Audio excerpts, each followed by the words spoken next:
Alright, YouTube fans, this is my brand new Aero Indy titanium exhaust with carbon fiber tip. Just installed on my 2008 cbr1000. Pretty nice fit, pretty easy install, and I must say it looks badass. Got everything all dialed in and programmed, hopefully with the power commander. Gotta have one of those little guys. Let's see what she sounds like now.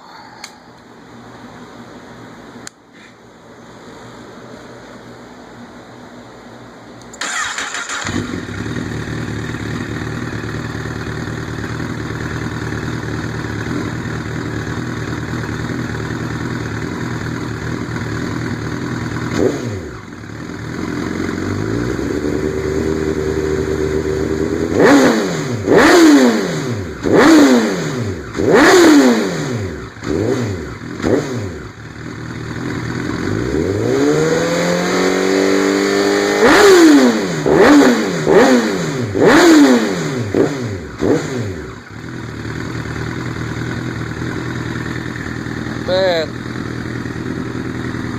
Of course, I removed the dB killer from the back to make it a little louder. Overall, I'm happy. Peace out, I'm going riding.